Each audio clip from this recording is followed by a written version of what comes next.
집을 팔라고? 내가 20년 넘게 살아온 이 집을 팔아서 너희 집 자금으로 쓰겠다는 거니? 어머니, 오해하지 마세요. 저희는 단지 어머님을 위해서.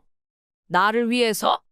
내 집을 팔아 처가 근처로 이사시키겠다는 계획까지 세웠다면서? 내 뒤에서 그런 계획을 세우다니. 어머님, 그건 어머님이 빚이 있으시다고 해서. 그래, 내가 거짓말했어.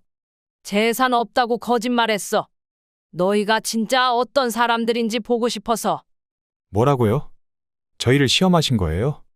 민수야, 내가 재산 없다고 하니까 20년 넘게 살아온 집을 팔자고 한 네가 더 잘못 아니야? 수진아, 가자. 더 이상 대화가 안 통하겠네. 그래, 가봐. 이제 다 알았으니 얼마나 속이 시원한지 모르겠다. 안녕하세요. 저는 70대 김명자입니다. 명절날 아침 분주하게 차례상을 준비하는 저를 바쁘게 했습니다. 식탁 위에는 정성껏 빚은 송편과 고기 산적, 나물 접시들이 가지런히 놓여 있었습니다. 명절 아침부터 혼자 준비하는 것이 쉽지는 않았지만 아들과 며느리가 오면 함께 먹을 생각에 힘이 났습니다. 어머니, 처가에서 조금 늦어질 것 같아요. 7시쯤 도착할게요. 그래, 언제든 와도 괜찮아. 상 차려놓을 테니까. 죄송해요. 장인어른께서 일찍 모이자고 하셔서요. 알았어. 조심해서 오고. 전화를 끊고 창밖을 바라보니 이웃집들은 모두 가족들이 모여 시끌벅적한 모습이 보였습니다. 명절이면 항상 처가에 먼저 가고 시댁은 저녁에 잠깐 들르는 아들 내외가 서운하긴 했지만 젊은 세대의 방식이려니 이해하려 노력했습니다.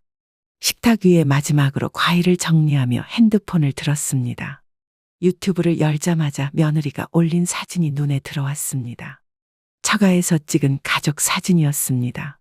사진 속 며느리와 아들은 환하게 웃고 있었고 며느리의 부모님도 행복해 보였습니다. 오늘도 차례상 혼자 차리셨어요? 문득 옆집 최 씨 아주머니가 마당에서 인사를 건넸습니다. 그렇네요. 우리 아들 내외는 처갓집에 먼저 가서 저녁에 온대요. 매번 그러시면 서운하시겠네. 우리 아들은 오히려 처갓집 가기 싫어해서 문제예요. 다들 사정이 있는 거죠. 요즘 세상이 그런가 봐요. 마당에서 이웃과 이야기를 나누며 웃고 있었지만 가슴 한편에는 쓸쓸함이 스며들었습니다. 저녁 시간이 다가올수록 기다림에 지친 마음은 더욱 무거워졌습니다. 아들 내외가 이사한 지 3개월이 되었는데 아직 한 번도 초대받지 못했다는 사실이 문득 생각났습니다. 창가에 앉아 뜨개질을 하며 시간을 보내고 있었는데 문득 아들에게 전화해보고 싶은 마음이 들었습니다. 벌써 일주일 넘게 연락이 없었기 때문입니다. 여보세요, 어머니? 민수야, 잘 지내고 있니?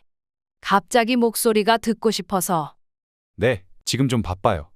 장모님, 장인어른이랑 제주도 여행 중이에요. 제주도? 날씨 좋겠구나. 얼마나 있을 예정이니? 3박 4일로 왔어요. 어머니, 죄송한데 나중에 다시 통화할게요. 지금 식사 중이라. 통화가 갑자기 끊겼습니다. 아들의 급한 목소리에 할 말을 다 하지 못했습니다. 저녁 먹을 때 같이 먹으러 오라고 초대하려던 계획이 무산되었습니다. 갑자기 휴대폰 화면이 밝아지며 알림이 떴습니다. 어머님, 제주도 선물 뭐가 좋으세요? 며느리가 보낸 메시지였습니다. 아무거나 괜찮아. 너희가 즐겁게 여행하고 오는 게 중요해. 알겠습니다. 맛있는 거 사갈게요. 휴대폰을 내려놓고 SNS를 열었습니다. 아들 계정에는 처가 부모님과 함께 찍은 제주도 바다 배경 사진이 올라와 있었습니다. 처음으로 처가 부모님과 함께하는 가족여행이라는 글귀와 함께요. 처가 부모님은 벌써 3번이나 아들 내외의 새집에 다녀갔다고 들었는데 저는 아직 한 번도 초대받지 못했습니다. 창밖으로 보이는 저녁 노을을 바라보며 쓸쓸함이 밀려왔습니다. 제주도의 아름다운 풍경 속에서 행복하게 웃고 있을 아들 가족을 상상하니 한편으로는 기쁘면서도 다른 한편으로는 소외감이 느껴졌습니다. 식탁에 준비해둔 혼자 먹을 저녁 반찬을 보니 더 서글퍼졌습니다.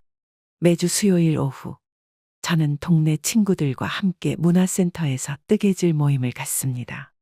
오늘도 여느 때와 같이 모임에 나왔는데 친구들이 자식 이야기로 꽃을 피우고 있었습니다. 각자 자식 자랑을 하던 중 김 여사가 한숨을 쉬며 이야기를 꺼냈습니다. 요즘 우리 아들이 처가에만 신경 쓰는 게 너무 서운해서 작은 거짓말을 했어요. 어머, 무슨 거짓말을 하셨길래? 재산이 별로 없다고 했더니 그 뒤로 연락도 뜸해지고 태도가 180도 바뀌더라고요. 정말요? 그런 방법이 있었군요. 돈 앞에서는 모두 정신이 번쩍 든다니까요. 우리 자식들도 예외는 아니더라고. 친구들의 대화를 듣고 있자니 제 상황과 너무 비슷해서 가슴이 덜컥 내려앉았습니다. 모임이 끝나고 집으로 돌아오는 길에 김 여사의 말이 계속 머릿속에 맴돌았습니다. 과연 우리 아들과 며느리도 그럴까 하는 생각이 들었습니다. 현관문을 열고 들어서자 조용한 집안이 저를 맞이했습니다. 거실 벽에 걸린 아들 가족 사진을 바라보았습니다.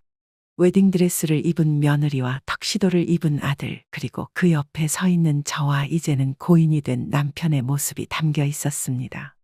문득 궁금증이 생겼습니다. 정말 우리 아들과 며느리는 어떤 마음일까?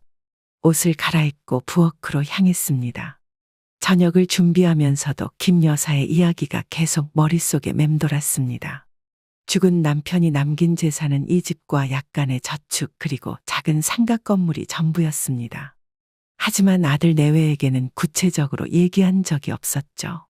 한번 테스트해볼까? 저녁을 먹으며 혼잣말을 했습니다. 평소 아들과 며느리가 처가에만 신경 쓰는 모습이 서운했던 저에게 이 작은 실험은 매력적으로 다가왔습니다. 식사를 마치고 설거지를 하면서 구체적인 계획을 세웠습니다. 너무 극단적인 거짓말은 피하고 적당히 걱정될 정도의 이야기를 해보기로 했습니다. 그날 밤 이불을 덮고 누우면서도 마음은 복잡했습니다.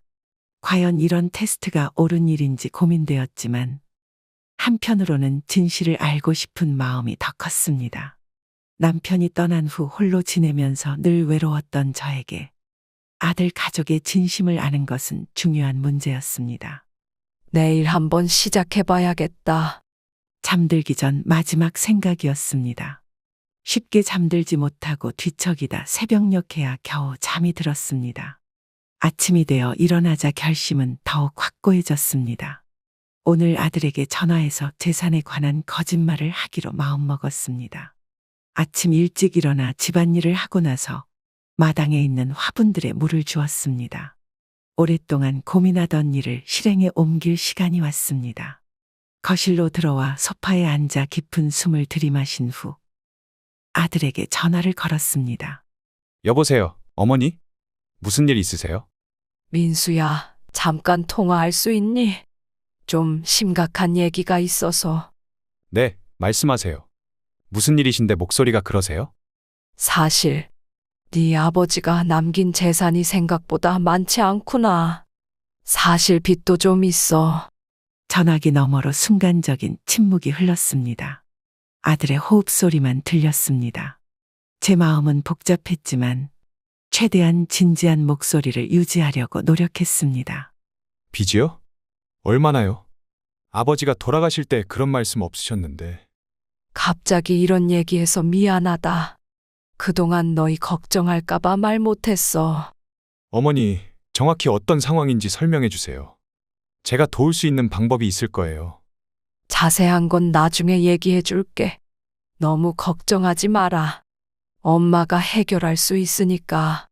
아들의 목소리가 평소와 달리 긴장된 톤으로 바뀌었습니다. 제가 갑자기 재정적 문제를 언급한 것이 그에게 충격을 준 것 같았습니다. 사실 저는 큰 빚이 있다고 말하려던 계획이었지만 마지막 순간에 마음이 약해져 구체적인 액수는 언급하지 않았습니다. 오늘 저녁에 제가 들를게요. 같이 자세히 얘기해요. 아니다. 오늘은 친구들 만나기로 했어. 다음에 천천히 얘기하자. 정말 괜찮으신 거죠? 갑자기 그런 말씀하시니 너무 걱정돼요. 괜찮아. 너무 걱정하지 마. 그냥 엄마가 혼자 해결하려다 보니 좀 막막해서 그랬어. 통화를 마치고 전화를 끊었습니다. 소파에 기대앉아 한숨을 내쉬었습니다. 제가 방금 한 거짓말이 과연 어떤 결과를 가져올지 궁금하면서도 한편으로는 죄책감이 들었습니다. 하지만 이미 시작한 일 끝까지 지켜보기로 했습니다. 점심을 준비하면서도 아들의 반응이 계속 생각났습니다. 평소라면 어머니 걱정 마세요 라고 가볍게 넘겼을 텐데 오늘은 확실히 다른 반응이었습니다. 특히 저녁에 직접 오겠다는 말이 인상적이었습니다. 평소에는 바쁘다며 쉽게 방문하지 않았거든요. 오후가 되자 며느리에게서 문자가 왔습니다. 어머님, 민수 오빠가 어머님께서 걱정거리가 있다고 하던데 많이 심각한가요? 문자를 읽고 잠시 생각에 잠겼습니다. 며느리에게는 어떻게 대답해야 할지 고민되었습니다. 너무 극단적인 거짓말은 피하고 싶었지만 이 테스트를 계속 진행하고 싶기도 했습니다. 별로 심각한 건 아니야. 그냥 생활비가 좀 빠듯해서 그래. 도움이 필요하시면 말씀해 주세요. 저희가 뭐라도 도울게요. 며느리의 답장을 보고 작은 미소가 지어졌습니다.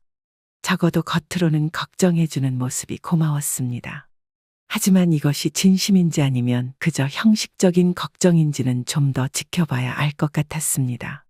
저녁이 되자 갑자기 초인종이 울렸습니다. 문을 열었더니 아들이 서 있었습니다. 평소와 달리 굳은 표정이었고 손에는 작은 봉투를 들고 있었습니다. 어머니, 저 왔어요. 얼굴 뵙고 얘기하고 싶어서요. 아들이 퇴근 후 집으로 오겠다는 전화를 받고 서둘러 저녁 준비를 했습니다. 평소라면 한 달에 한 번 보기도 힘든 아들이었는데 재산과 빚 이야기를 꺼낸 지 하루 만에 찾아온다고 하니 내심 놀랐습니다. 시계를 보니 6시가 막 지난 시간 곧 도착할 것 같아 김치찌개를 끓이고 밑반찬도 새로 준비했습니다. 어머니, 얼굴이 안 좋아 보이시네요. 오느라 고생했네. 혼자 왔니? 수진이는? 네, 혼자 왔어요. 수진이는 집에서 기다리고 있어요. 밥 먹었어? 김치찌개 끓이고 있는데. 아들은 거실을 둘러보며 평소와 다른 모습을 보였습니다. 마치 집 구석구석을 살피는 듯한 눈빛으로 가구들과 벽에 걸린 그림들을 유심히 관찰했습니다. 저는 부엌에서 국자로 찌개를 저으며 아들의 행동을 지켜봤습니다. 어머니, 어제 말씀하신 빚이 정확히 얼마인지 알 수 있을까요? 갑자기 빚 얘기는 왜? 먼저 밥부터 먹자. 아니, 그게 확인해보고 제가 어떻게 도울 수 있을지 생각해보려고요. 밥 먹으면서 얘기하자. 일단 앉아. 식탁에 앉아 밥을 떠주며 아들의 표정을 살폈습니다. 평소보다 긴장된 모습이었고 밥보다는 대화에 더 집중하는 듯했습니다. 첫 숟가락을 뜨기도 전에 다시 질문을 던졌습니다. 어머니, 집은 언제 사셨죠? 대출이 많이 남아있는 건가요? 이 집? 네 아버지가 돌아가시기 10년 전에 샀지. 왜 갑자기 집 얘기를 하니? 그냥 궁금해서요. 혹시 상가 건물도 대출이 있나요? 저는 숟가락을 내려놓고 아들을 똑바로 쳐다봤습니다. 갑작스러운 재산 관련 질문들이 이어지는 것이 의아했지만 한편으로는 제가 의도한 반응이 나타나고 있다는 생각에 묘한 감정이 들었습니다. 민수야, 엄마가 어제 빚 얘기를 했다고 갑자기 이렇게 걱정할 필요는 없어. 엄마가 알아서 할 수 있으니까. 어머니, 저도 이제 가정이 있으니까 어머니 걱정을 안 할 수가 없죠. 그래, 고맙다. 그런데 밥도 안 먹고 왜 집 얘기만 하니? 아들은 겨우 밥을 몇 숟가락 뜨더니 다시 물었습니다. 평소와 달리 식사보다 재산 상황에 더 관심이 있는 듯했습니다. 식사가 끝나갈 무렵 아들은 지갑에서 명함 한 장을 꺼냈습니다. 어머니, 이분은 제 회사 선배인데 부동산 전문가예요. 혹시 필요하시면 연락해보세요. 부동산? 엄마가 왜 부동산 전문가가 필요하니? 만약 집이나 상가를 팔아서 빚을 갚으셔야 한다면 도움이 될 것 같아서요. 명함을 받아들며 아들의 의도를 확실히 알게 되었습니다. 재산이 위험하다는 말에 가장 먼저 든 생각이 판매라니 마음 한켠이 무거워졌습니다. 이 집은 20년 넘게 살아온 저희 보금자리인데 아들은 그런 정서적 가치보다 금전적 가치에만 관심이 있는 것 같았습니다. 알았어. 필요하면 연락해 볼게. 어머니, 다음 주에 또 올게요. 그때 좀 더 자세히 얘기해요. 아들은 식사 후 오래 머물지 않고 서둘러 일어났습니다. 평소에는 최소 1에서 2시간은 있다 가는데 오늘은 불과 30분 만에 떠날 준비를 했습니다. 현관에서 신발을 신으며 마지막으로 질문을 던졌습니다. 어머니, 통장이나 중요한 서류는 어디에 보관하고 계세요? 왜? 그냥 혹시 제가 도와드려야 할 일이 생기면 알아야 할 것 같아서요. 필요할 때 엄마가 알려줄게. 조심해서 가. 문이 닫히고 혼자 남겨진 거실에서 창밖을 바라봤습니다. 아들이 떠나는 뒷모습이 보였습니다. 빠른 걸음으로 주차장으로 향하는 모습을 보며 깊은 한숨이 나왔습니다. 오늘 아들의 방문은 저에 대한 걱정보다는 재산에 대한 걱정이 더 컸던 것 같았습니다. 식탁에 놓여있는 부동산 전문가의 명함을 바라보며 이 테스트를 계속해야 할지 고민됐습니다. 일주일이 지난 화요일 오후, 현관 초인종 소리에 문을 열었더니 뜻밖에도 며느리가 혼자 서 있었습니다. 결혼한 지 3년이 넘었지만 며느리가 혼자 찾아온 것은 이번이 처음이었습니다. 평소 밝은 웃음을 짓던 며느리와 달리 오늘은 어딘가 긴장된 표정이었습니다. 어머님, 안녕하세요. 갑자기 찾아와서 죄송합니다. 아니야, 반가워. 어서 들어오렴. 혼자 계시는데 뭐 도와드릴 일은 없으세요? 별로 없어. 그냥 평소처럼 지내고 있지. 거실로 안내하며 며느리의 표정을 살폈습니다. 평소와 달리 주변을 둘러보는 시선이 많아졌고 대화도 어색했습니다. 부엌으로 가서 차를 준비하는 동안에도 며느리는 거실 곳곳을 살피는 듯했습니다. 특히 벽에 걸린 그림들과 오래된 골동품에 시선이 머물렀습니다. 어머님, 이 그림들 정말 오래되고 좋아 보이네요. 그래, 네 시아버님이 좋아하던 것들이야. 거의 30년 전에 사둔 거야. 혹시 가격이 비싼가요? 글쎄, 사둔 지 오래되어서 잘 모르겠네. 왜 그런 걸 물어? 차를 테이블에 놓고 며느리 옆에 앉았습니다. 며느리는 차를 한 모금 마시더니 어색한 웃음을 지었습니다. 평소라면 아이들 이야기나 시부모와 처가 부모님 사이에 균형 잡힌 대화를 했을 텐데 오늘은 다른 주제로 대화를 이어갔습니다.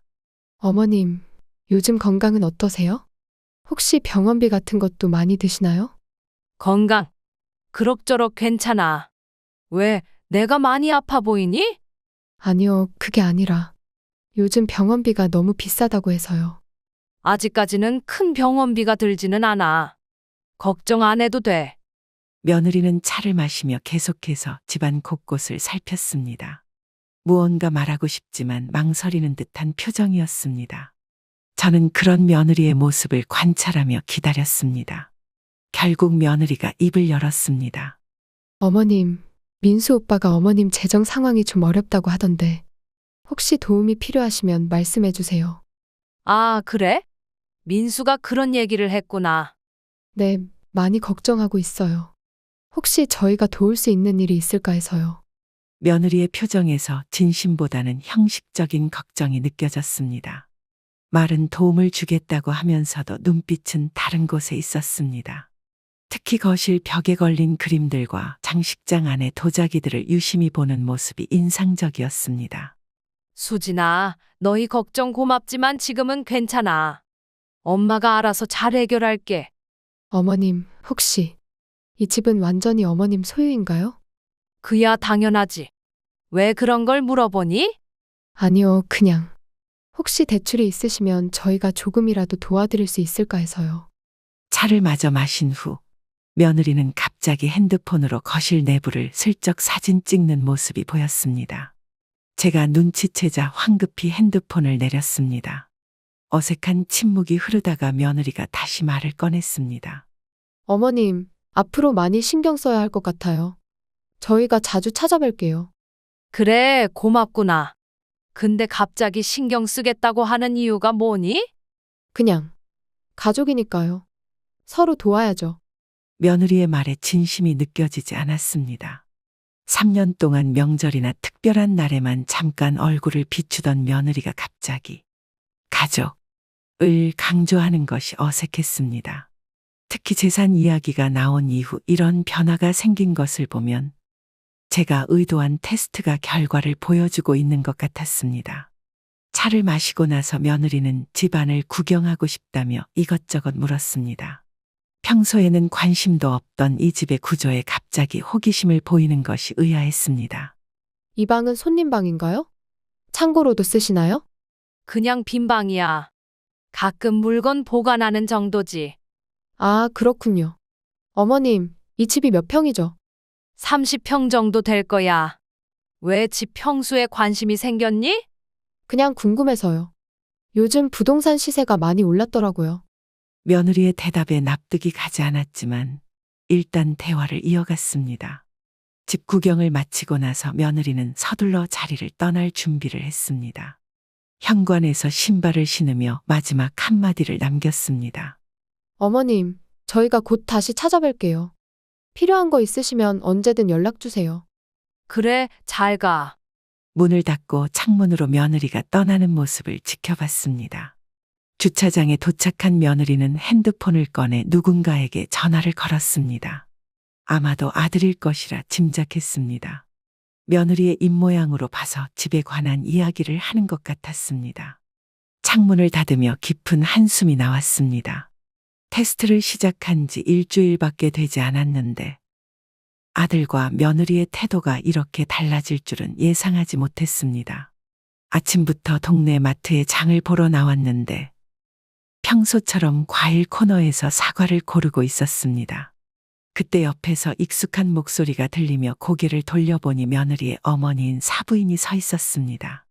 거의 한 달에 한 번은 이 마트에서 우연히 마주치곤 했었는데 오늘은 왠지 사부인의 표정이 평소와 달라 보였습니다. 아이고, 사부인. 장 보러 나오셨네요. 네, 좀 필요한 게 있어서 나왔어요. 요즘 어떻게 지내세요? 그냥 늘 하던 대로 살고 있지. 근데 요즘 우리 민수네외는 처가에 자주 안 가나 봐. 그러게 말이에요. 한 달 가까이 얼굴도 안 보여요. 전화로만 바쁘다고 하니. 사부인의 말투가 평소보다 냉랭했습니다. 항상 웃음기 가득했던 얼굴에 작은 불만이 스쳐 지나갔습니다. 장바구니를 들고 같이 걸으며 대화를 이어갔습니다. 아이고, 그래요. 요새 젊은 사람들 다 바쁘게 사니까. 우리 민수도 회사 일로 정신없다 하더라고. 회사 일만 바쁜 건 아닌 것 같은데. 집안 사정이 있다고 하더군요. 집안 사정. 무슨 사정? 잘은 모르겠어요. 그냥 수진이가 시댁 일이 좀 있다고만 하던데. 사부인의 말에 숨겨진 의미가 있는 듯 했습니다. 평소 딸 자랑에 여념이 없던 사부인이 이렇게 냉담한 태도를 보이는 것이 처음이었습니다. 과일 코너를 지나 채소 코너로 이동하면서 대화를 이어갔습니다. 아, 그랬구나. 우리 민수가 요즘 엄마 일 좀 도와준다고 자주 집에 오긴 해. 그래요? 저희 집에는 발길을 끊더니. 거기서 바쁜가 보네요. 사부인 혹시 무슨 일 있으세요? 평소랑 좀 다른 것 같은데. 아니에요, 그냥. 사실 조금 섭섭해서요. 명절에도 시댁만 챙기더니 이제는 평소에도 얼굴 보기가 힘드네요. 놀랍게도 아들 내외가 사부인네 집에 발길을 끊었다는 사실을 알게 되었습니다. 제가 재산 이야기를 꺼낸 이후 생긴 변화인지 의심스러웠습니다. 결제를 마치고 주차장으로 함께 나오며 사부인과 이야기를 계속했습니다. 사부인, 너무 서운해 마세요. 아마 일시적인 거겠죠. 젊은 애들이 다 그래요. 글쎄요. 수진이가 요즘 시어머니 집이 어떻게 생겼는지 물어보더라고요. 집 크기나 방개수 같은 거요. 이사 계획이라도 있나 봐요? 이사요? 아니, 그런 얘기는 없었는데. 왜 갑자기 그런 걸 물어봤대요? 모르겠어요. 아, 얼마 전에는 시어머니 재산이 어떻게 되는지도 은근히 물어보더라고요. 사부인의 말에 가슴이 철렁 내려앉았습니다. 며느리가 자기 친정어머니에게까지 저희 재산 상황을 탐문했다는 사실이 충격적이었습니다. 주차장에 도착해서 서로 인사를 나누며 헤어질 때 사부인이 마지막으로 한마디 덧붙였습니다. 사부인, 우리 수진이가 뭔가 이상한 행동하면 좀 알려주세요. 요즘 딸내미가 이상해요. 네, 그럴게요. 다음에 또 봐요. 각자 차를 타고 헤어진 후 집으로 향하는 길에 생각이 복잡해졌습니다. 아들과 며느리가 처가 방문도 줄이고 재산 상황에 대해 탐문까지 하는 걸 보면 제가 던진 작은 거짓말이 생각보다 큰 파장을 일으키고 있는 것 같았습니다. 집에 도착해서 장을 정리하며 계속 생각이 꼬리를 물었습니다. 저녁 무렵 아들에게 전화가 왔습니다. 요즘 자주 연락하는 것이 의아했지만 통화 버튼을 눌렀습니다. 여보세요, 민수야. 어머니, 저번에 말씀드린 거 좀 더 생각해 보셨어요? 빚이 정확히 얼마쯤 되는지. 아직 정확한 액수는 잘 모르겠네. 변호사랑 상의 중이야. 변호사요? 왜 변호사까지 필요하신 거예요? 그냥 법적인 문제도 좀 있어서. 나중에 얘기해 줄게. 어머니, 혹시 처가에 안 가는 거 섭섭해 하세요? 갑자기 그건 왜 물어보니? 오늘 장모님을 만났다고 하던데. 뭐라고 하셨어요? 아들의 질문에 잠시 생각에 잠겼습니다. 사부인을 만난 일을 아들이 이미 알고 있다는 사실이 흥미로웠습니다. 아마도 사부인이 딸에게 말했고 며느리가 다시 아들에게 전했을 것입니다. 별로 특별한 얘기는 없었어. 그냥 마트에서 우연히 만나서 안부만 물었지. 아, 네. 어머니, 이번 주말에 시간 되세요? 중요한 얘기가 있어서요. 이번 주말. 그래, 토요일이면 괜찮겠다. 무슨 중요한 얘기니? 직접 뵙고 말씀드릴게요. 수진이랑 같이 갈게요.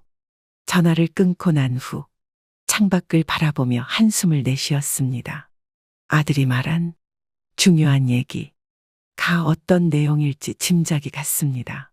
아마도 재산 문제에 관한 더 구체적인 대화일 것입니다.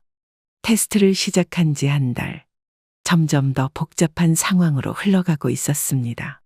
토요일 오후, 아들과 며느리가 약속대로 찾아왔습니다. 평소와 달리 두 사람 모두 정장 차림이었고 아들은 서류 가방까지 들고 있었습니다. 어딘가 공식적인 자리를 위한 준비를 한 듯한 모습이 의아했습니다. 거실에 앉아 차를 마시며 대화를 시작했습니다. 어머니, 오늘은 좀 심각한 제안을 드리려고 왔어요. 무슨 제안인데 그렇게 공식적으로 차려입고 왔니? 어머니, 저희가 많이 고민했는데 어머님께서 혼자 사시는 게 불안하실 것 같아서요. 불안하다니? 내가 뭐 아파 보이니? 며느리가 조심스럽게 끼어들었습니다. 평소와 달리 과하게 공손한 태도가 눈에 띄었습니다. 어머님, 요즘 빚 문제도 있으시고 혼자 그런 걱정 안고 계시는 게 저희도 마음이 아파요. 그래서? 어머니, 저희 집으로 오시는 게 어떨까요? 아들의 갑작스러운 제안에 놀라움을 감추지 못했습니다. 20년 넘게 살아온 이 집을 떠나 아들 집으로 가자는 말이 어떤 의도에서 나온 것인지 궁금했습니다. 차를 마시며 잠시 침묵이 흘렀습니다. 갑자기 왜 그런 생각을 했니? 난 여기서 잘 지내고 있는데. 어머니, 이 집을 유지하는 게 경제적으로도 부담되실 거예요. 관리비에 세금에, 그리고 빚도 있으시잖아요. 그래, 내 말도 일리가 있긴 한데. 그런데 왜 갑자기? 며느리가 다시 말을 이었습니다. 미소를 지으려 노력했지만 어딘가 어색해 보였습니다. 어머님, 저희도 이제 가족인데 힘든 시기에 함께하는 게 맞지 않을까요? 그리고 저희 집이 역삼동에 있어서 교통도 편하시고. 수진아, 고맙지만 난 여기가 익숙해. 오랫동안 살아온 곳이라. 아들이 서류 가방에서 종이 몇 장을 꺼냈습니다. 자세히 보니 집 평면도와 부동산 시세표였습니다. 미리 준비해 온 듯한 모습이 의아했습니다. 어머니, 이 집을 판매하시면 지금 시세로는 꽤 좋은 가격을 받으실 수 있어요. 그걸로 빚도 갚고 남는 돈은 어머니 노후 자금으로 쓰시면 좋을 것 같아요. 집을 팔자고? 그게 니네 계획이었어? 어머니, 그렇게 생각하시면 안 돼요. 저희는 정말 어머니 걱정해. 며느리가 다시 말을 이었습니다. 이번에는 좀 더 적극적인 태도였습니다. 어머님, 사실 저희가 어머님 모시고 살면 세제 혜택도 있어요. 부양가족으로 등록하면 세금도 줄고 여러모로 이득이 많아요. 세제 혜택? 그런 계산까지 다 해봤구나. 아들이 조금 당황한 표정으로 며느리를 쳐다보았습니다. 아마도 그런 이야기는 계획에 없었던 것 같았습니다. 아들이 말을 바꿨습니다. 어머니, 솔직히 말씀드리면 이 집을 계속 유지하시는 게 경제적으로 부담될 것 같아요. 빚도 있으시고 관리비에 세금까지. 저희 집에 오시면 그런 걱정 없이 편하게 지내실 수 있잖아요. 그래? 근데 니네 집 작잖아. 방도 딱 2개고. 그래서 저희가 생각해봤는데 아들과 며느리가 서로 눈빛을 교환했습니다. 며느리가 조심스럽게 말을 이었습니다. 사실 저희도 이사를 생각 중이에요. 어머님 모실 수 있는 큰 집으로요. 큰 집? 돈이 어디 있다고? 어머님 집 판매하시면 그 돈으로 저희가 대출 좀 더 받아서 삼성동이나 반포 쪽으로 이사 갈 수 있을 것 같아요. 방 3개짜리로요. 아들의 말에 숨겨진 의도가 점점 더 명확해졌습니다. 제 집을 팔아 그 돈으로 아들 내외의 새 집 마련을 돕겠다는 계획이었습니다. 차를 마시던 손을 테이블에 내려놓고 두 사람을 번갈아 쳐다보았습니다. 민수야, 내가 재산 없다고 했더니 이런 계획을 세운 거니? 아니에요, 어머니. 저희는 그냥 어머니 부담을 덜어드리고 싶어서. 그럼 내 집을 팔아서 니네 집 사는데 보태라는 말이네. 며느리가 급하게 말을 바꿨습니다.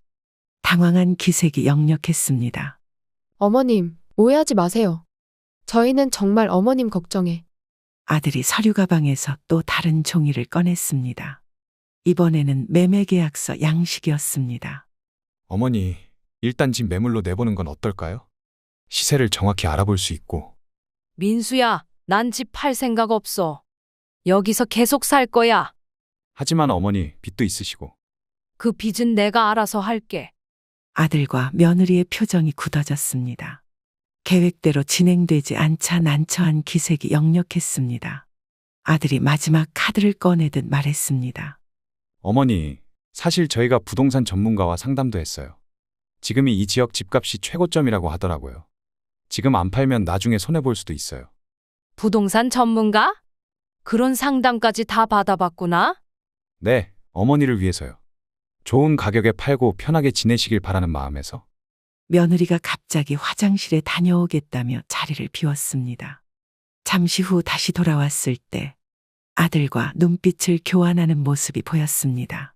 무언가 의심스러워 저는 창문 쪽으로 고개를 돌렸습니다. 그때 문득 며느리가 집안을 둘러보며 사진을 찍고 있었다는 것이 생각났습니다. 방금 집안 사진 찍었니? 네? 아니에요, 어머니. 그냥 시계만 봤어요. 수진아, 너 화장실 가면서 집안 구석구석 살펴보지 않았니? 아니에요, 어머님. 왜 그런 말씀을. 아들이 급하게 화제를 바꿨습니다. 이제는 조금 강경한 태도로 말을 이었습니다. 어머니, 현실적으로 생각해 보세요. 이 집에 혼자 사시면서 빚까지 갚으려면 얼마나 힘드시겠어요? 저희가 도와드리겠다는데. 민수야, 내가 언제 도움을 달라고 했니? 난 그냥 상황을 말한 것뿐이야. 아들과 며느리는 더 이상 설득이 통하지 않을 것을 깨달았는지 서로 눈빛을 교환하며 자리에서 일어났습니다. 아들이 마지막으로 말했습니다. 어머니, 좀 더 생각해 보세요. 저희는 정말 어머니를 위해서 하는 말이에요. 알았다. 생각해보마. 현관문까지 배웅하며 아들의 뒷모습을 바라봤습니다. 20년 넘게 살아온 제 집을 팔아 아들 내외의 새 집 마련에 보태라는 제안에 복잡한 감정이 들었습니다. 이것이 제가 던진 작은 거짓말의 결과라고 생각하니 씁쓸했습니다. 문을 닫고 거실로 돌아와 소파에 앉아 깊은 생각에 잠겼습니다. 일요일 아침, 평소보다 일찍 초인종 소리에 잠에서 깼습니다.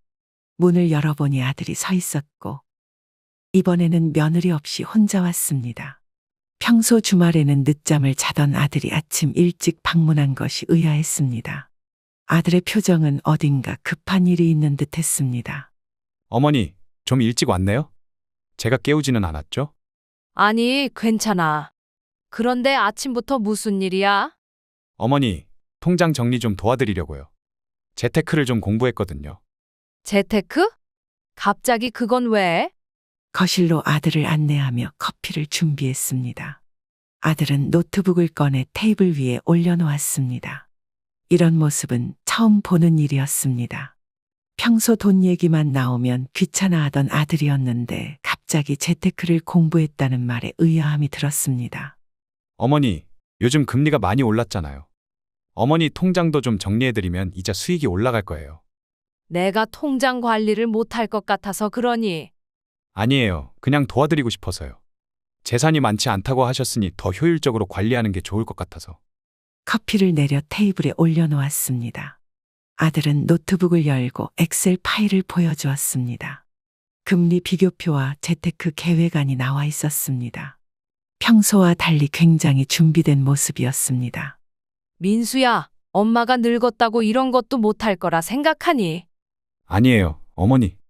제가 도움이 되고 싶어서 그래요. 그리고 어머니 통장이 몇 개나 있는지 한번 정리해 볼까요? 갑자기 그건 왜 궁금한 거야? 그냥 관리하기 쉽게 정리해 드리려고요. 아들의 목소리에는 어딘가 어색함이 묻어 있었습니다. 커피를 마시며 잠시 생각한 후 저는 일부러 모호한 대답을 해보기로 했습니다. 이 테스트가 어디까지 이어질지 궁금했습니다. 통장은 여기저기 좀 있지. 은행마다 하나씩 있는 것 같아. 어느 은행이요? 농협? 신한? 국민? 다 있을걸. 정확히 기억이 안 나네. 아들의 표정이 급격히 진지해졌습니다. 노트북을 조금 더 가까이 당기며 다른 질문을 던졌습니다. 어머니, 혹시 부동산은 어디에 있으세요? 이 집 말고 다른 것도 있나요? 왜 그런 걸 물어보니? 그냥 관리하기 편하게 정리해 드리려고요. 세금 같은 것도 챙겨야 하니까. 그때 현관문 벨이 울렸습니다. 일어나 문을 열어보니 며느리가 서 있었습니다. 급하게 찾아온 듯 숨이 약간 가빴습니다. 어머님, 안녕하세요. 오빠가 여기 있나요? 응, 거실에 있어. 들어오렴. 며느리가 거실로 들어서자 아들과 눈빛을 교환하는 모습이 보였습니다. 며느리의 표정에는 약간의 경계심이 보였습니다. 소파에 앉으며 며느리가 말을 이었습니다. 어머님, 오빠가 어머님 재정 관리 도와드리겠다고 아침부터 나왔네요. 그래, 갑자기 나타나서 놀랐어. 그런데 너는 무슨 일로 왔니? 저도 도움이 될까 해서요. 어머님 명의의 부동산은 정확히 어디에 있는지 알려주세요. 며느리의 질문이 너무 직설적이어서 잠시 당황했습니다. 아들보다 더 노골적으로 재산에 관해 묻는 모습에 이 테스트가 예상보다 더 큰 결과를 가져오고 있다는 것을 실감했습니다. 수진아, 갑자기 그건 왜 물어보니? 아니에요. 그냥 나중에 필요할 때 도와드리려고 그래요. 아들이 급하게 화제를 바꿨습니다. 노트북을 보며 다른 질문을 던졌습니다. 어머니, 혹시 예금은 대략 얼마나 있으세요? 큰 금액이 아니라도 알려주시면. 민수야, 엄마 재산이 그렇게 궁금하니? 아니요, 그냥 도움이 되고 싶어서요. 어머니께서 빚이 있다고 하셨으니. 며느리가 다시 끼어들었습니다. 이번에는 좀 더 감정적인 접근이었습니다. 어머님, 저희는 정말 걱정돼서 그래요. 요즘 노인분들 재산 관리 못해서 사기당하는 경우도 많대요. 수진아, 난 아직 그 정도로 늙지 않았어. 아니에요, 어머님. 그런 뜻이 아니라 그냥 저희가 도움이 되고 싶어서요. 아들이 다시 말을 이었습니다. 이번에는 목소리에 약간의 조급함이 묻어났습니다. 어머니, 정말 솔직히 말씀해 주세요. 빚이 얼마나 있는지, 자산은 어디에 얼마나 있는지. 저희가 도와드릴게요.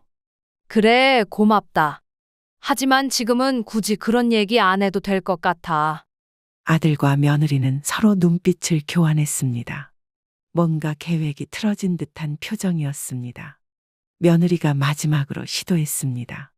어머님, 만약에 갑자기 큰 돈이 필요하시면 어떻게 하실 거예요? 그런 계획은 있으세요? 글쎄, 아직 그런 상황은 생각해 본 적 없어. 왜? 아니에요. 그냥 궁금해서요. 대화는 더 이상 진전이 없었습니다. 아들은 노트북을 덮고 며느리와 함께 자리에서 일어났습니다. 무언가 계획했던 것이 실패한 듯한 표정이었습니다. 어머니, 다음에 또 올게요. 좀 더 생각해 보시고. 그래, 알았어. 두 사람을 배웅하며 창문을 통해 주차장으로 향하는 그들의 모습을 지켜봤습니다. 차에 도착한 두 사람은 급하게 무언가를 논의하는 듯 했습니다. 며느리의 표정은 명백히 실망감을 드러내고 있었고, 아들은 어깨를 늘어뜨린 채 고개를 저었습니다. 창문을 닫으며 테이블 위에 남겨진 재테크 계획안을 바라봤습니다. 이 모든 상황이 제 작은 거짓말로 시작되었다는 사실에 복잡한 감정이 들었습니다. 화요일 오후 동생 미영이 갑자기 집을 방문했습니다. 평소 바쁜 일정으로 한 달에 한 번 정도 만나는데 제 모습을 보자마자 걱정스러운 표정으로 물었습니다. 무언가 급한 일이 있어 보였습니다. 언니, 괜찮아. 얼굴이 안 좋아 보여서 걱정했어. 괜찮아. 그냥 좀 피곤한 것뿐이야. 무슨 일 있어서 갑자기 왔어? 언니, 조카가 최근에 부동산 중개인을 만났다던데? 혹시 집을 팔 생각 있다고 했대. 뭐? 부동산 중개인이라고? 거실 소파에 앉아 차를 마시며 동생의 이야기를 들었습니다. 동생의 표정은 심각했고 말투에도 걱정이 묻어났습니다. 평소 침착한 동생이 이렇게 급하게 방문한 것이 의아했습니다. 응, 우리 동네 중개사가 민수가 찾아와서 이 집 시세를 물어봤다고 하더라고. 무슨 일 있어? 아, 그랬구나. 별일 아니야. 그냥 집값이 얼마인지 궁금했나 보지. 언니, 나한테는 솔직히 말해. 뭔가 있지? 민수가 갑자기 집 시세를 알아볼 이유가 없잖아. 동생의 날카로운 눈빛을 피할 수 없었습니다. 차를 마시며 잠시 생각한 끝에 저는 지난 한 달간 있었던 일을 모두 털어놓기로 했습니다. 아들에게 재산이 없다고 거짓말한 것부터 아들과 며느리의 태도 변화 그리고 집을 팔자는 제안까지 모든 이야기를 했습니다. 언니, 그런 테스트를 했다고? 조금 위험한 장난 아니야? 장난이 아니라 진심이 궁금했어. 처가만 챙기고 나는 안중에도 없는 것 같아서. 그래도 너무한 것 같은데. 근데 정말 놀랍다. 민수가 그렇게 변할 줄이야? 차를 한 모금 더 마시며 동생이 충격받은 표정으로 계속 말을 이었습니다. 이번에는 더 심각한 정보였습니다. 언니, 더 놀라운 소식이 있어. 조카 며느리가 친구들에게 시어머니 집을 팔아 처가 근처로 이사시킬 계획이라고 말했대. 뭐라고? 그게 정말이야? 응, 우리 동네 미용실에서 우연히 들었어. 수진이 친구가 미용사한테 수진이 얘기를 하더래. 시어머니가 빚이 있다고 해서 집을 팔고 함께 살기로 했다고. 동생의 말에 숨이 막힐 것 같았습니다. 단순한 테스트로 시작했는데 아들 내외가 이미 구체적인 계획까지 세우고 있다는 사실이 충격적이었습니다. 창밖을 바라보며 한숨을 내쉬었습니다. 미영아, 이게 사실이라면 정말 심각한데. 맞아, 언니. 내가 그래서 급하게 온 거야. 혹시 모르니까 조심해. 요즘 자식들 돈 문제 앞에서는 부모도 모른다잖아. 그렇게 생각하고 싶지는 않은데. 그런데 증거가 너무 명확하네. 동생이 가방에서 스마트폰을 꺼내 보여주었습니다. 며느리의 유튜브 계정에 올라온 글이었습니다. 곧 있을 새 출발. 시댁, 처가 모두 가까이 살게 될 날이 기대되어라는 내용이었습니다. 이것도 봐, 언니. 지난주에 올라온 글이야. 이미 계획을 세워놓은 것 같아. 정말 놀랍다. 내가 이런 반응을 기대한 건 아닌데. 언니, 이제 어떻게 할 거야? 계속 이 테스트를 진행할 거야? 창밖을 바라보며 깊은 생각에 잠겼습니다. 이 테스트를 통해 알게 된 진실이 너무 아팠지만 한편으로는 현실을 직시하게 되었다는 생각에 마음이 복잡했습니다. 아니, 이제 그만둘 때가 온 것 같아. 더 이상은 의미가 없을 것 같아. 그래, 그게 좋을 것 같아. 더 길어지면 돌이킬 수 없는 상황이 될지도 몰라. 동생이 제 손을 잡아주었습니다. 따뜻한 손길이 위로가 되었습니다. 한참을 침묵하다가 다시 말을 이었습니다. 진실을 말할 거야. 이번 주말에 아들 내외를 초대해서 모든 걸 털어놓을 생각이야. 그래, 그게 좋을 것 같아. 그런데 어떻게 말할 거야? 실망했다고 직접적으로 말할 건가? 아직 모르겠어. 일단 사실대로 말하고 그들의 반응을 지켜볼 생각이야. 동생은 자리에서 일어나며 따뜻한 미소를 지었습니다. 항상 든든한 지원군이었던 동생이 고마웠습니다. 언니, 내가 이번 주말에 같이 있어줄까? 옆에서 힘이 되어줄게. 고맙지만 괜찮아. 이건 우리 가족 문제니까 내가 직접 해결할게. 알았어. 그래도 결과는 꼭 알려줘. 걱정되니까. 동생을 배웅하고 현관문을 닫은 후 거실로 돌아와 소파에 앉았습니다. 창밖으로 보이는 정원을 바라보며 깊은 생각에 잠겼습니다. 20년 넘게 살아온 이 집. 남편과의 추억이 깃든 이 공간을 아들 내외가 그렇게 쉽게 팔아버리려 한다는 사실이 믿기지 않았습니다. 이번 주말에는 모든 걸 끝내야겠다. 신중하게 주말 저녁 식사를 계획하기 시작했습니다. 아들이 좋아하는 갈비찜과 며느리가 좋아하는 잡채를 준비하기로 했습니다. 마지막 만찬이 될지도 모르는 이 식사를 통해 모든 진실을 털어놓을 계획이었습니다. 테스트는 끝나가고 있었고, 이제 결과를 직면할 시간이 다가오고 있었습니다. 토요일 저녁, 집안을 깨끗이 정리하고 아들 내외가 좋아하는 음식들을 준비했습니다. 갈비찜, 잡채, 꽃게탕, 모두 정성을 다해 만든 음식들이었습니다. 오늘은 모든 진실을 털어놓기로 한 날이었습니다. 한 달이 넘게 이어진 테스트는 저에게 예상보다 더 큰 충격을 안겨주었습니다.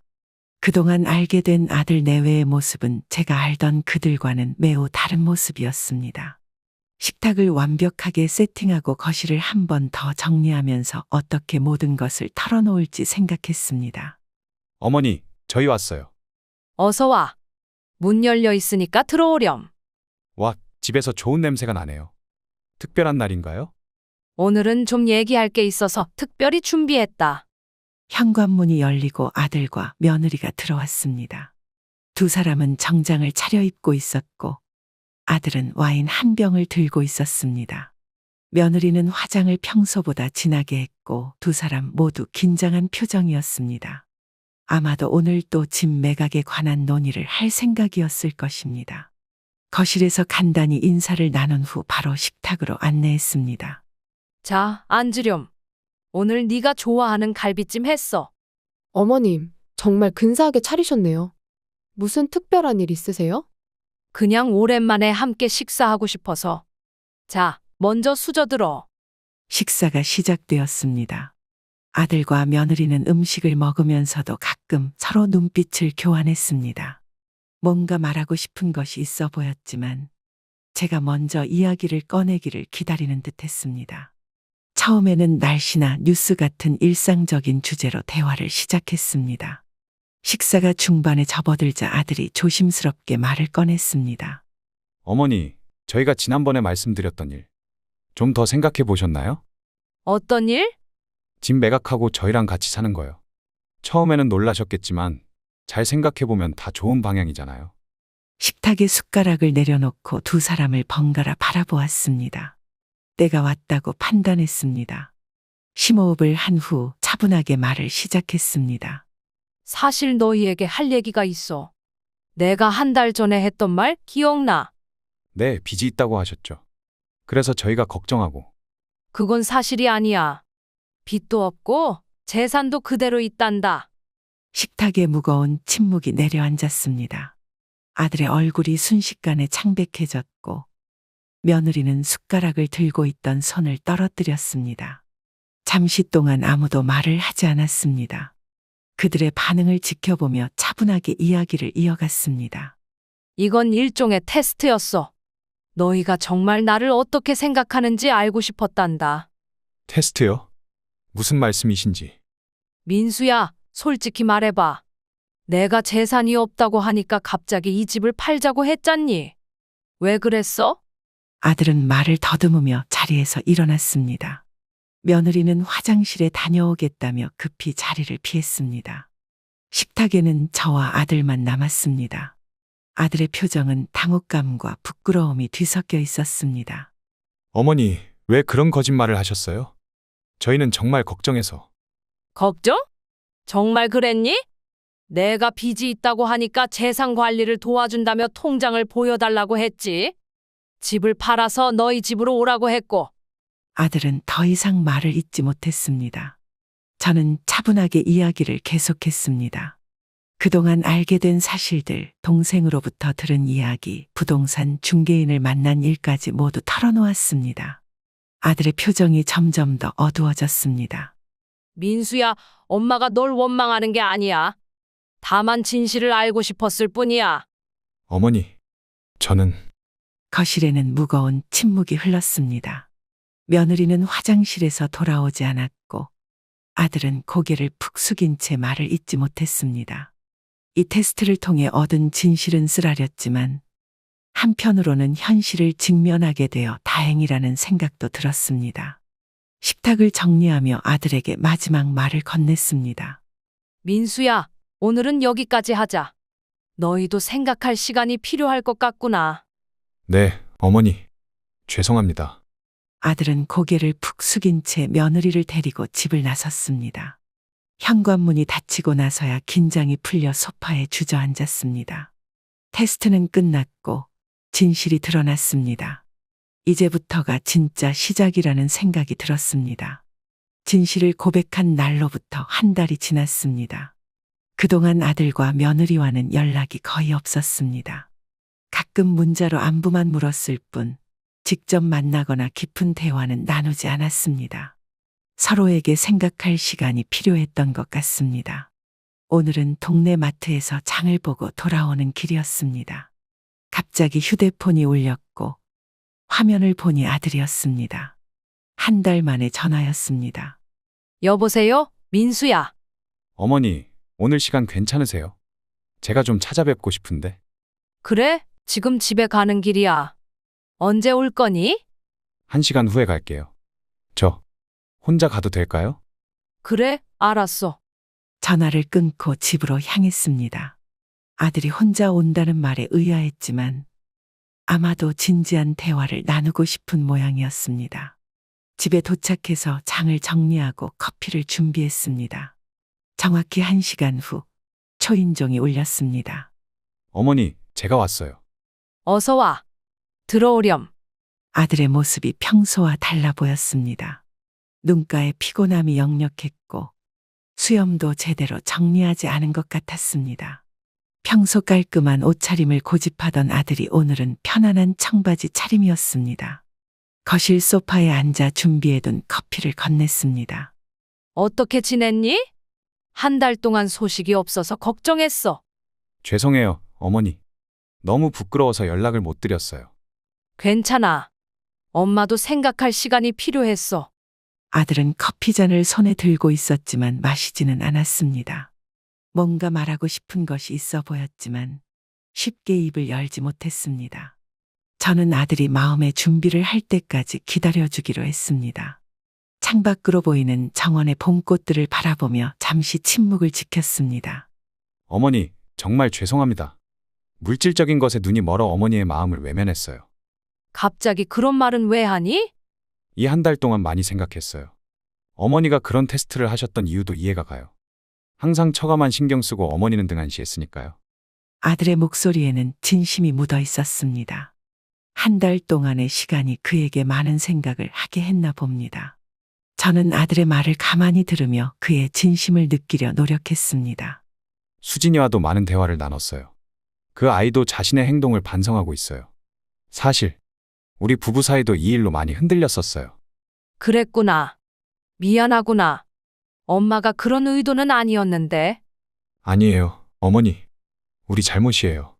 어머니가 그런 테스트를 하지 않았다면 우리는 계속 그렇게 살았을 거예요. 아들은 마침내 커피를 한 모금 마시고 조금 더 편안한 자세로 앉았습니다. 그의 얼굴에는 후회와 결심이 동시에 보였습니다.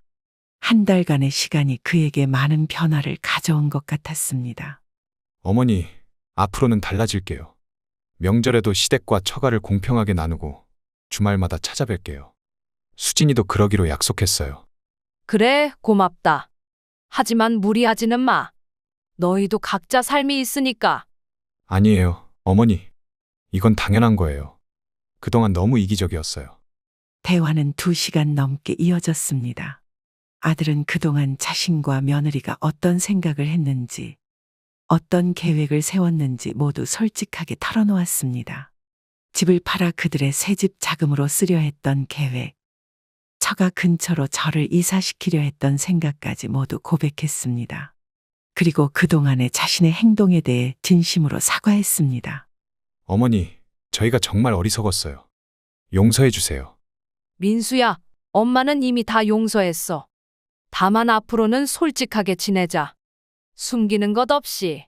네, 어머니. 약속드릴게요. 아들이 자리에서 일어날 때쯤 며느리에게서 문자가 왔습니다. 아들의 휴대폰을 통해 짧게 확인할 수 있었습니다. 어머님께 정말 죄송하다고 전해주세요. 다음에는 제가 직접 찾아뵙고 사과드릴게요.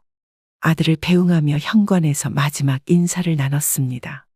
다음 주 일요일에 수진이랑 같이 올게요. 그때는 수진이도 직접 사과드릴 거예요. 그래, 기다릴게.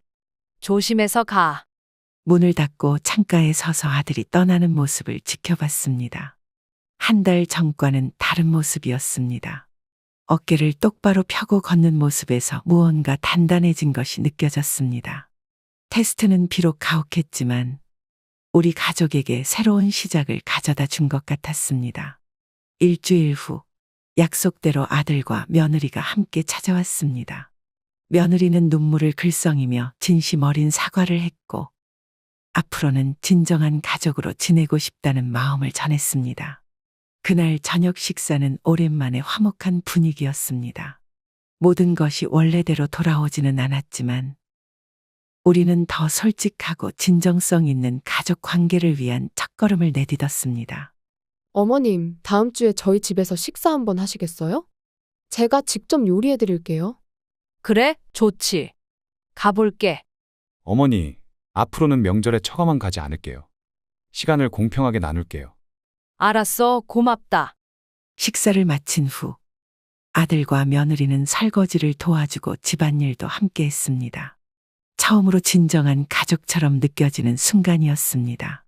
이제 우리 가족은 새로운 출발선에 서게 되었습니다. 거짓말로 시작된 테스트였지만 결과적으로는 우리 모두에게 소중한 깨달음을 주었습니다. 가족의 의미 그리고 진정한 사랑의 가치를 다시 한번 생각하게 된 소중한 경험이었습니다. 이 경험을 통해 저는 가족 관계에서 진정성과 솔직함이 얼마나 중요한지 깨달았습니다. 재산이라는 물질적 가치 앞에서 사람의 본성이 드러나기도 하지만 그 과정에서 서로의 진심을 확인할 수 있었습니다. 비록 고통스러운 시간이었지만 이 테스트는 저희 가족에게 새로운 시작점이 되었습니다. 어떤 시련이 와도 결국 가족은 서로를 이해하고 용서하며 함께 성장해 나가는 것임을 배웠습니다. 여러분의 가족 관계도 항상 솔직함과 사랑으로 단단해지길 바랍니다. 어떤 갈등도 대화와 이해로 극복할 수 있다는 것을 기억하세요. 그럼 구독자 여러분, 오늘도 행복한 하루 되시길 기원하겠습니다. 감사합니다.